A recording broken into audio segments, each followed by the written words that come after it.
turim laiko vis diskusijoms, tai aš labai kvieščiau aktyviai padiskutuoti, išsakyti savo nuomonės, įžvalgas iš insulto centrų, iš rajonų ligoninių, kur mato kokias problemas, ką galima tobulinti, gal yra pasiūlymų, tai komentarų. Prašau. Čia galbūt toks humoristinis, aš kaip tik šiandien mačiau tokią infografiką, koks procentas žmonių, kurioje Europos šalyje yra perskaitęs per paskutinius metus knygą. Ir maždaug buvo apie 50, Lietuvoje, Latvijoje irgi, o Estijoje ir Šiaurės šalyse buvo 70+. Tai aišku, kad čia greičiausiai nebus tiesiogiai susiję, bet racijos tame yra, kad Estijoje ir Šiaurės šalyse yra labai stipri bazė sveikos gyvensenos, visgi daug stipresnė negu mūsų posovietinė erdvėje. Žmonių švietimas, tiek sveikos gyvensenos, tiek insulto klausimas. Ir tas sveikatos, sakykime, išprusimas, išsilavinimas, jisai turbūt irgi yra vienas iš tų mozaikos gabaliukų. Labai įdomus pranešimai, iš tikrųjų man labai įdomi sesija, beje, matome ir Lietuvos duomenys, ir Europos kontekstą, ir kur mes ką pasiekėm ir kur nepasiekėm. Labai džiugina, ką profesorė pristatė apie insulto klasterio veiklą, kad pagaliau mažėja mirštamumas, mirtingumas, tačiau sergamumas tai nemažėja. Ir dabar mes daugeliu atveju vardinam, kad, reiškia, insulto centre gydomas ligonis turi didesnį šansą išgyventi, pasveikti, grįžti į gyvenimą. Bet sergamumas tai yra ženkliai per didelis. Tai įsivaizduokim, jeigu mes vietoj 8 000 turėtume 5 000 insulto, kas visiškai realu, lyginant su Estija arba Skandinavijos šalimis, tai tikrai tie žmonės jau beveik galėtų gal ir sutilpti į insulto centrus. Dabar jie šansų neturi sutilpti, nes jų yra per daug. Insulto centrų per mažai. Tai manyčiau, čia yra vienas, ir antrint ir Aleksandrai, kad sveika gyvensena, visa profilaktika. Čia mes turim dar marias ką nuveikti, insulto klasteris veikia ir puikiai, gerai veikia, turbūt geriau jis negali veikti šiam kontekste, bet jeigu mes dar sumažintume ir sergamumą, tai manyčiau, be ypatingų investicijų, be pastangų sumažinus sergamumą, mūsų dar pagerėtų ir mirštamumo, ir mirtingumo rodikliai, ir išgyvenimas, ir insultai lengvesni, ir žmonės tikrai net ir insultą patyrę turėtų žymiai daugiau šansų. Taip, aš pilnai sutinku, kad sergamumai turbūt tikrai reikėtų mažinti. Tik klausimas, kad ten turbūt taip pat reikia nemažai investicijų, dėja be investicijų sergamumas taip pat nesumažės. Ir čia turbūt būtų tas pats klausimas, kai buvo užduotas profesorius man, ar pakankamai žmonių vartoja antikoaguliantus, tai vienas iš tų atsakymų turbūt, kad ne, tą, kai mes matom ir Ryčio pristatytojai. Ryčio pranešime, jeigu lyginti su Latvijos, su Estijos situacija, kas liečiasi pacientų, taip, mes turim labai daug pacientų ir jie turbūt tikrai nesutelpa į insulto gydymo centrus, į tarpinės pagalbos ligonis. Klausimas yra turbūt kitas, kur padėti tos, kurios nesutelpa. Nes ar nereikėtų galvoti apie kažkokias papildomas, galim vadinti kaip norim tams gydymo įstaigas, kuriuose galbūt nėra taikoma trombolizė, galbūt tai nėra taikoma trombektomija, bet tai yra prieinama ankstyvoji reabilitacija, tai yra prieinama ankstyva antrinė prevencija, tai yra pacientų ištyrimas detalus, tai gali būti galbūt, turbūt daugiau, tai gali būti Kaune, nežinau situacijos, Vilniuje, Kaune turbūt būtų ta pati situacija, galbūt Klaipėdai, galbūt kitose ligoninėse, kur turėtų tos ligoninės, kad jie nevažiuotų į rajonus, kurie jie ten tikrai negauna viską to, ką jie turėtų gauti, bet jie būtų koncentruojami, jeigu ne šitose ligoninėse, tai bent kažkokia, tai būtų, jeigu mes turim step down lovas, tai galbūt tai, kad turėtų step down ligoninės tada, arba mes galime kitaip pavadinti. Tai čia turbūt dar vienas, apie ką reikėtų pagalvoti, o kitas dar vienas komentaras, tai turbūt apie ką, manyčiau, verta padiskutuoti, tai yra, mes puikiai suprantam, kad dalis pacientų tikrai nepasieks per valandą laiko insulto centrus, ir tas skaičius, kur 24%, čia turbūt yra daugiau pagal tą mūsų žemėlapį, kiek jie turėtų patekti, bet tai nėra realybė. Tai vėlgi klausimas, turbūt grįšim prie telemedicinos, ar nereikėtų suteikti kažkokių galimybių trombolizę pradėti kitose ligoninėse, tik aišku su viena sąlyga, kad tie pacientai ten nelieka, o jie atlikus trombolizę bet kokį atveju pervažiami į tolimesniam gydymui specializuotą gydymo įstaigą. Tai čia galbūt tokios dvi gairės, apie ką padiskutuoti. Nu, ir rehabilitacija trečia būtų kryptis. Jeigu galima labai trumpai, pirmą tą apie insulto ligoninės stroke ready toks, ne stroke center, bet stroke ready reiškia ligoninės, kur galima būtų išsiųsti, kurios netlieka trombolizės, netlieka trombektomijos, bet kokybiškai atlieka bazinį gydymą ir taip toliau. Iš tikrųjų, man tenka girdėti ministerijoje ir kitur, reiškia aukštose sluoksniuose, tokią idėją, kad rajonų ligoninės, kurių yra labai daug, ir jos didelė dalis nori daryti viską daro blogai, bet nori daryti viską, tai kad iš tikrųjų specializuoti, pavyzdžiui, vienam rajonui, tarkime, Pasvalys gali priminėti galbūt gimdymus, o Biržai gydyti insultą po Panevėžio. Nu, kaip pavyzdį. Aišku, čia yra didžiulis politinis pasipriešinimas ir neaišku, ar tai pavyktų realizuoti, bet manau, kad tokia idėja verta svarstymo, kad net ir tos mažosios ligonės galėtų turėti savo tam tikrą subspecializaciją. Su viena salė, kad bus personalo žmogiškų išteklių klausimas. Turbūt tas taip pat labai aktualus. Prašau, profesorė. Ar jau galiu, nes čia dialogas prasidėjo. Ačiū. Aš tai norėčiau sureaguoti į kolegės labai teisingą pastebėjimą dėl sveikatos raštingumo ir priminti, kad ne taip jau seniai, prieš tuos pačius 30 metų, Suomija buvo on the top Europoje. O Estija iš paskos. Ir mes visi iš paskos. Bet Suomija buvo viršui pirmoji vietoj. Tai yra viena. Antra, šiandien ar tik ne mūsų čia daktaras Saulius rodė žemėlapį apie hemoraginių insultų paplitimą pasaulyje. Ir jeigu visi atkreipė dėmesį, nežinau, Japonija buvo mėlyna, Azija buvo raudona, nu ir Afrika ten nuo vidurio kažkur panašiai.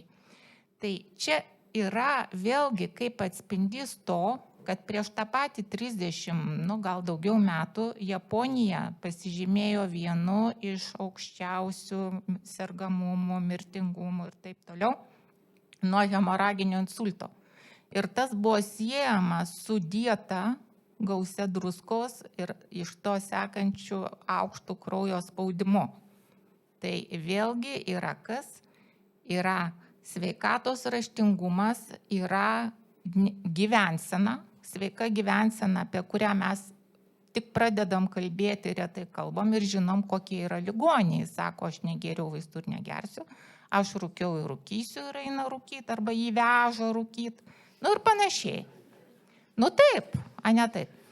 Tai nes gydymas yra viskas taip. Ten galima diskutuoti, kad Biržai darys vieną, o kitką, nu tai čia iš vis kažkas naujo, nežinau, ar čia mes turim gaišti laiką, bet kad įtraukti į pirminę grandį, į asociacijos veiklą, aš manyčiau būtų labai sveika, prisimenant pradžią asociacijos. Tikrai profesorius Dalius turi prisiminti, kai iniciatyvinėse grupėse ir tik ne vienerius metus asociacijoje dirbo įvairių specialybių gydytojai. Gal šeimos daktaro nebuvo, nors man atrodo buvo kažkas tai. Kitaip buvo kažkas, aš taip pat irgi galvoju. Nes mes dabar tą pirminės prevencijos, pirminės profilaktikos grandį kaip ir nekalbam. Nes atseit neurologai gydo, o neužsiima profilaktiką. Nu taip. Bet jeigu mes norim daryti įtaką būtent sergamumo rodikliam, tai mes turim prisitraukti kolegas, kurie mums tai padėtų daryti, jeigu jau mes patys su tuo nesusidurėm. Tai aš todėl irgi norėčiau siūlyti šitą klausimą įsidėti į darbotvarkę, nes kitaip mes liksime šalia Latvių, kai estai nuvažiavo Suomių pavyzdžių per savo prevencinės programas, kurios akivaizdžiai davė labai didelę naudą. Ačiū. Aš visiškai pritariu, galiu pasakyti, kad tapus asociacijos prezidentu, pirmą, ką aš esu padaręs, aš esu išsiuntęs kvietimus visoms kitoms asociacijoms prisijungti prie asociacijos veiklos. Deja, teigiamą atsakymą aš gavau tik tai iš reabilitologų, kuri atsiliepia ir dalis jų istoriškų, jų nėra daug, bet šiai dienai pagal tą, ką mes turime, man atrodo, asociacijai iš 107 narių mes turim vieną šeimos gydytoją, daugiau šeimos gydytojų nėra, aišku, didžioji dalis tai yra neurologai, keletą yra reabilitologų ir turbūt pagrindė visi yra neurologai. Aš pilnai pritariu, kad turbūt reikėtų labai stengtis, kad asociacija taptų būtent ne vienos specialybės gydytojo, tai būtų visų specialistų, kurie užsijima, susiję su insultu. Ir tai aišku, taip turbūt reikėtų tą aktyviau pasiimti. Kardiologų, taip be abejo, tai ne tik kardiologai, tai intervencijos radiologai, aš manau, čia žymiai daugiau yra specialistų, kas turėtų dalyvauti šito veikloje, nes insultas iš esmės tai puikiai suprantam, tai yra komandinis darbas, tai yra nuo pirminės prevencijos ir jeigu pažiūrėti tą patį SAPI domenus, ten yra ir pirminė profilaktika, antrinė profilaktika, reabilitacija, darbo organizavimas, tai turbūt ne tik, tai yra ir valdininkai galų galia, ne vien gydytojai. Tai taip pasistengsim.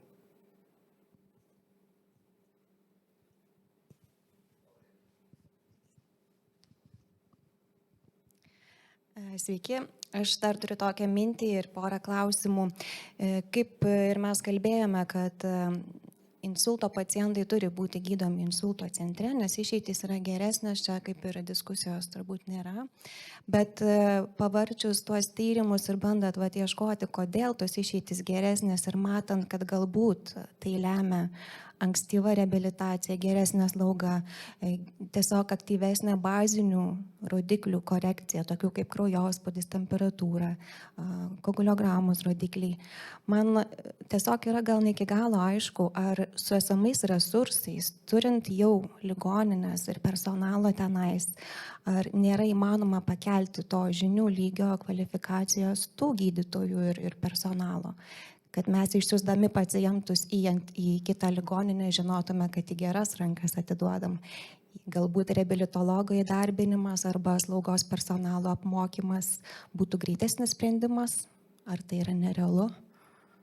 Mokymai galbūt ir būtų realu, tai klausimas, kiek mes turim tų žmogiškų išteklių. Mes šiai dienai puikiai suprantam, kad net ligoninėse, kurios priklauso klasterių tinklai, yra labai didelis žmogiškųjų išteklių trūkumas, gal ne specialistų, bet žmogiškųjų išteklių. Ir turbūt mes kaip tik apie tai per pertrauką diskutavom, kad tai yra ne tik rajonuose, tai yra ir pačiuose insulto gydymo centruose tikrai trūksta ir tų pačių slaugytojų ir tai yra viena iš problemų. Aišku, jos reikėtų mokytis, bet turbūt rajonuose užtikrinti, kad būtų visose rajono ligoninėse būtų reabilitologai, kineziterapeutai prieinami tai, kaip turi būti, šiai dienai turbūt tai būtų labai sunku. Tai aš manyčiau, vis dėlto tie ligoniai turėtų būti koncentruojami kažkur.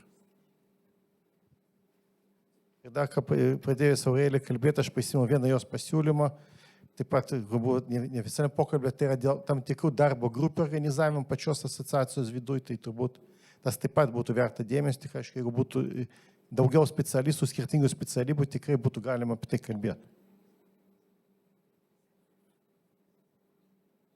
Gal ir iš rajonų, kas nors galėtų pasisakyti, kad tai gal iš Tauragės yra, kur yra geriausias aktyvumas, geriausi rezultatai. Ar ten jau taip viskas gerai, kad ten buvo didžiausias aktyvumas pagal.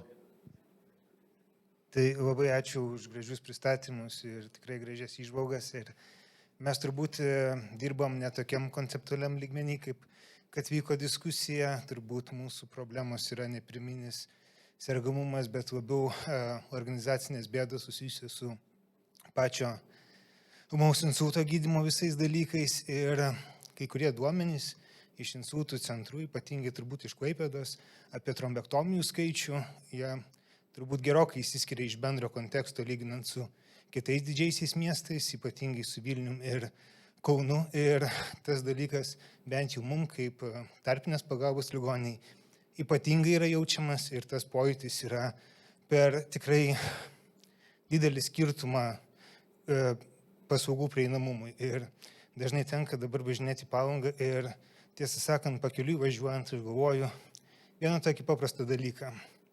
Turbūt susirgus insultų ir jeigu susirgčiau ir man nerastų po 6 valandų, susirgus Tauragėj, tikimybė man patekti Kauną būtų gerokai didesnė, nei gauti pagalbą papuolus į Klaipėdą.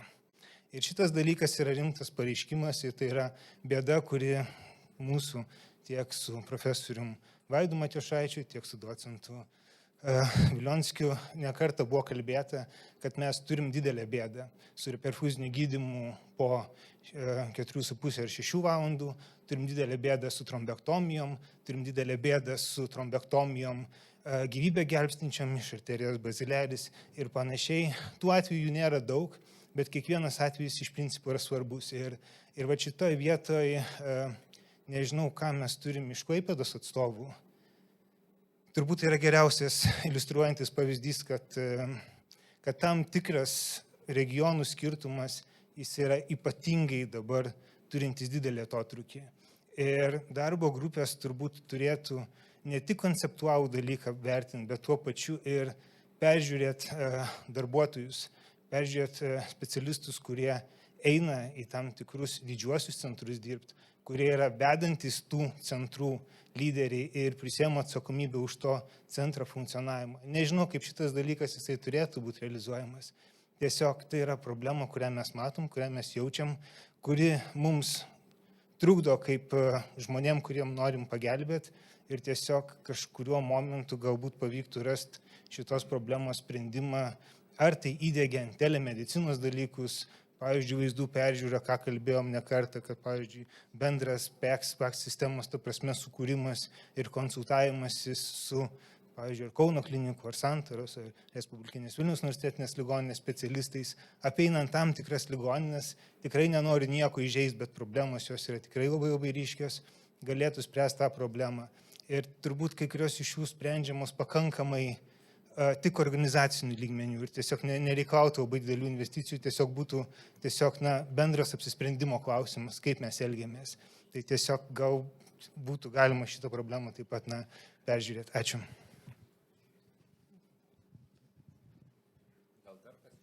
Gal dar turite kokių kitų komentarų? Aš manau, kad čia iš tikrųjų telemedicinos klausimas tampa labai aktualus ir mes tikrai diskutuojame ir ruošiamam naujam insulto klasterio veiklos apraše, kuris šiuo metu ruošiamas, tai tikrai žymiai platesnis dokumentas nei šiuo metu egzistuoja, ten atsiranda vieta telemedicina, tik turbūt vienas iš tų klausimų vėlgi bus, kad telemedicina jinai netaptų tai, kad ligoninės nebenorėtų kažko daryti, tai viskas suvestų kelioms ligoninėms ir tai vėl bus, bet turbūt telemedicinos vieta tikrai jinai plečiasi ir tai turbūt bus reikalingas. Į tų pačių dirbtinio intelekto įdiegimas Lietuvos mastu, ar tai būtų Rapid sistema, ar tai būtų kažkoks kitas dirbtinis intelektas, kuris leidžia bent jau įvertinti preliminarius vaizdus, tai aktualu. Ko reikia pasidžiaugti, tai turbūt galim pasidžiaugti to, kad pagaliau prieš pusę metų turbūt jau yra patvirtinęs naujo ministro įsakymas ir tarpinis pagalbos ligoninėms, kad angiografija tapo privalomas tyrimas.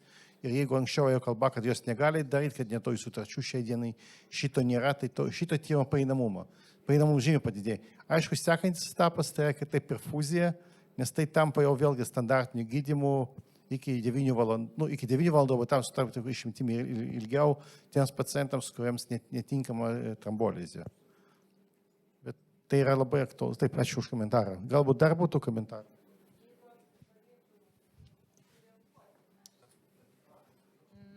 Ar aš teisingai suprantu, kad pagrindinė problema, kad specialistai Klaipėdoje nedirba naktį?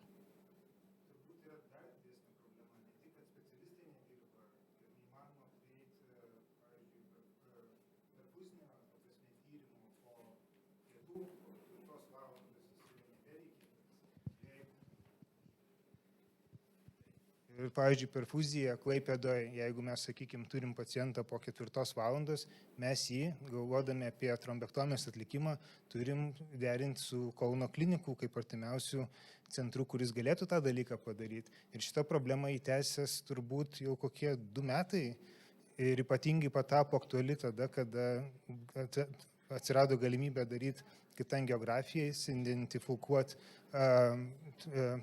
trombozės, kurios galėtų gauti gydymą ir tada mes turim realią problemą. Aišku, tada kyla klausimas, kaip pati Klaipėda, pakankamai didelis regionas, šitą problemą sprendžia.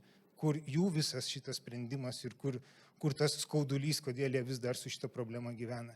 Nežinau, tiesiog čia yra pasvarstymai ir tokių skaudžių faktų konstatavimas. Tai už Klaipėdą negaliu kalbėti, Klaipėdos universiteto ligoninė šiaip jau, bet jeigu neveikia centras ar tarpinės pagalbos ligoninė, be abejo, Kaunas visada priims. Tai kiek aš žinau, mes ir buvom sutarę, net kai buvo ten toks periodas, tai čia taip, tik atstumas didelis. Bet iš Klaipėdos nieko nėra. Klaipėdos turbūt nieko nėra, kiek teko būti su profesoriumi Vaidu Klaipėdą gruodžio mėnesį ir kalbėtis tai ligoninėje, tai kažkaip šita problema visiškai nebuvo akcentuojama, jie teigia, kad pas juos visi tyrimai praeinami visą parą, bent jau kaip aš prisimenu, jie niekada nesakė, kad šito nėra. Jeigu iš tikrųjų šita situacija yra, tai turbūt dar vienas, kas turėtų būti aiškinamasi, kodėl taip iš tikrųjų yra, ir nes tai iš tikrųjų yra visiškas nesilaikymas jokių teisės aktų ir be abejo tai yra didžiulė problema tampa. Mes dar turim turėti ataskaitinį posėdį berods gegužės mėnesį, tai gal mes čia esantys nepamiršim šito. Svarbu nepamiršti, jeigu jūs dar brūkšteltumėt, ar nebūtinai man, kad ir profesoriui Vaidui, kad grinai prisiminti ir aptarti, nes posėdyje dalyvauja visų ligoninių atstovai, tai Klaipėdos. Ačiū. Ačiū už klausimą. Šiauliai. Apie KT perfuzijas tai būtų, pas mus irgi yra problema po darbo valandų atlikti. Labai norėtųsi, kad būtų irgi kaip insulto klasterių ar tarybos, ar kad būtų visur vienoda toks reikalavimai arba kaip padėti įsigyti. Reikalavimas Visur yra vienodi, bet kad... Reikalavimas yra, klausimas, kaip jisai vykdomas. Mes turbūt vėl grįžtam prie to, kad nepaisant to, kad viskas surašyta ant popieriaus ir labai gražu, realiam gyvenime atrodo visai kitaip. Tai turbūt apie tai labai gerai, kad yra proga tą sužinoti. Aišku, turbūt specialistų trūkumas tai egzistuoja ir su radiologais taip pat problemos turbūt yra, nes tikrai galbūt ir nenoras daryti šitų tyrimų, arba ten vengimas, ir ten turbūt arba tiesiog objektyviai jų stoka, arba nepaeinamumas. Bet vienas turbūt iš šitų, tai dar vienas turbūt akmenukas, kad reikėtų galvoti apie nacionalinį telemediciną paeinamumą, kad būtų visos ligoninės turėtų automatizuotas sistemas, kuris leistų bent jau preliminariai tą įvertinti. Aišku, turim suprasti, kad dirbtinis intelektas nepakeis radiologą, tai jokių būdų neina kalba apie tai, kad radiologai nereikalingi, viskas bus remiasi šitais tyrimais. Aš asmeniškai neturiu patirties su Rapidu, žinau, kad patirtį turi profesorius Vaidas turbūt daugiausia, kiek tai yra patikima, bet šiaip vienaip ar kitaip tai yra vienas turbūt iš tokių bent jau sprendimų, kai nesant radiologą, kuriam laikui būtų galima tą atlikti. Aišku, vaizdų perdavimas taip pat yra labai aktualus, bet tai taip pat turbūt, aš turiu omeny jau pačių vaizdų, ne apdarotų vaizdų, tai čia turbūt taip pat reikėtų kalbėti apie visą sistemą, apie keitimą. Bet šitas klausimas, ko gero, yra vėlgi laiku, reikia jį įrašyti darbotvarkę, nes tai, ką mes tryse girdėjome prieš savaitę, taip, pasirodo, yra teisės aktų nesuderinamumas, ta prasme, kad nors mūsų tas V40 įsakymas yra specialusis ir turėtų viršenybę visais reikalavimais prieš visus kitus, pasirodo ne. Pasirodo, kai reikia pasižiūrėti, kaip ligoninė vykdo vienus ar kitus reikalavimus, taiga išrandamas antras lygis ir reikalavimai pradedami vertinti pagal antrą lygį. Tai kaip išsiaiškinom, yra teisės aktų nesuderinamumas ir šitą absoliučiai būtina spręsti, bet mes tą išsiaiškinom prieš savaitę. Bet grinai prieš savaitę, kai buvo ten kilęs klausimas su akreditacija. Tai šitą irgi užsirašom ir šitą būtinai spręsim. Ačiū. Jau kad kalbam apie problemas, tai gal galima į sąrašą įsitraukti reabilitaciją. nes bent jau Šiaulių regione, nu, mes jau, mums kolegoms yra gėda ieškoti vietos reabilitacijai, nes eilės būna kartais ir 2 mėnesiai, ir po 2, tai mes tiesiog kartais duodam sąrašą pacientams patiems ieškoti, arba žmonės pasirenka, kad gal geriau važiuos tada į slaugą, o ne į reabilitaciją, nes, sakykime, jie kaip ir galėtų vykti į reabilitaciją, bet turi laukti namuose ten 6 savaitės, tai, o jie negali, sakykime, dar tiek pagerėja, kad gyventi ten vieni arba su minimalia priežiūra.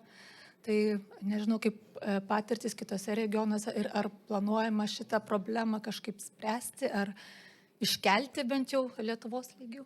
Aš turbūt galiu paantrinti Mildai. Aš ruošiant vieną pranešimą, padariau vieną paprastą eksperimentą. Gruodžio 1 dieną aš apsimečiau pacientą giminaičių, kuris pacientas patyrė insultą, jam yra bartelis 50, jam rekomenduotas reabilitacinis gydymas. Ir buvo apskambinta 11 reabilitacijos įstaigų. Tai man užtrunka 1,5 valandos, nes kai kuriuose neatsiliepė, kad viena įstaiga labai patiko, perskambina vėliau, kad dėl ko skambinau, bet esmė tame, kad kaip įsivaizduojate, kada buvo artimiausia vieta pasiūlyta? Ne, oficialiai per 2 mėnesius turi patekti. Sausio 15 dieną buvo artimiausia vieta. Į mano repliką, kad yra paritetinė reabilitacija, kas numatyta įstatymė. Atsakymas buvo, tai čia ir yra paritetinė vieta. Tai aš tik paiminsiu, kad iš tų radiklių, kur rodėm 50 dabartinių siekimų radiklių, ten yra radiklis, per kiek laiko pacientas patenka reabilitacinį įstaigą po išrašymo, o siektina reikšmė ten yra 0 dienų. Kitaip tariant, išsirašant, pacientas turi būti perkeltas į reabilitacijos įstaigą. Ir šita problema yra tikrai labai aktuali, apie tai yra kalbama, bet čia turbūt galim taip pat įsirašyti į tų problemų sąrašą, bet kiek sprendžiama, nes šiandien panašu, kad reabilitacinės įstaigos visiškai nėra suinteresuotos turėti šitų ligonių, ypač sunkesnių ligonių.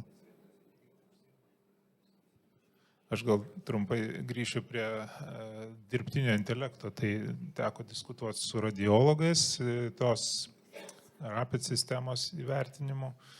Tai jų pradžioje buvo toks atsargus požiūris, kaip įrankį, bet dabar kažkaip žiūriu vis labiau ir labiau pasitikė, tie duomenys sutampa, kalbant apie KT perfuzijos vertinimą, ir tas yra tikrai palengvinantis įrankis. Nėra, aišku, absoliučiai 100% teisingas, reikia vertinti atsargiai, bet manau, kad būtų naudinga. O jie peržiūri vaizdus visus ar... Peržiūri visus. Peržiūri, bet dažniausiai tas įvertinimas būna pagal rapid sistemos. Kalbant apie dirbtinį intelektą, pliusas yra tame, kad šitus vaizdus galima iš karto išplatinti visiems suinteresuotiems žmonėms, ta prasme. Vienu metu tas vaizdas gali patekti pas radiologą, pas intervencinį radiologą, neurologų, dar kažkam, jeigu reikia, jis gali būti persiustas, tai yra, kas ko gero taip pat leistų šiek tiek sutrumpinti ir tam tikrus laikus, kaip pavyzdžiui, nuo atvykimo iki trombektomijos pradžios, galbūt ir kitus radiklius. Galbūt palengvintų ir pagreitintų pačių tyrimo aprašymą, nes žymiai greičiau būtų galima tą daryti.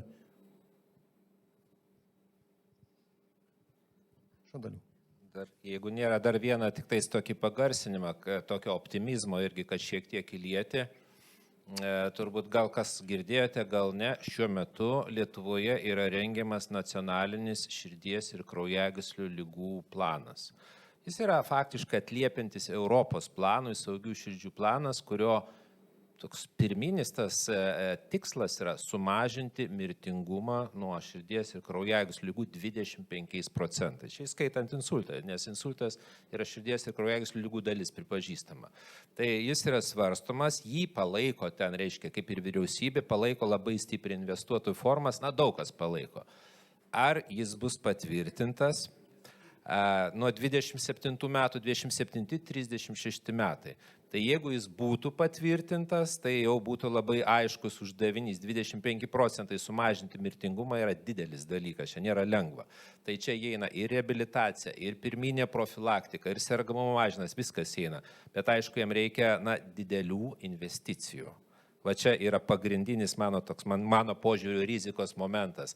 Patvirtinti, gal patvirtins, kadangi kaip ir palaikymas politinis yra, Bet jeigu nebus finansavimo, tai aišku, sunku tikėtis, kad jis realiai bus įgyvenimas, neliks popierių. Tai aš manyčiau, kad šiandien insultų asociacija irgi labai turėtų prisijungti.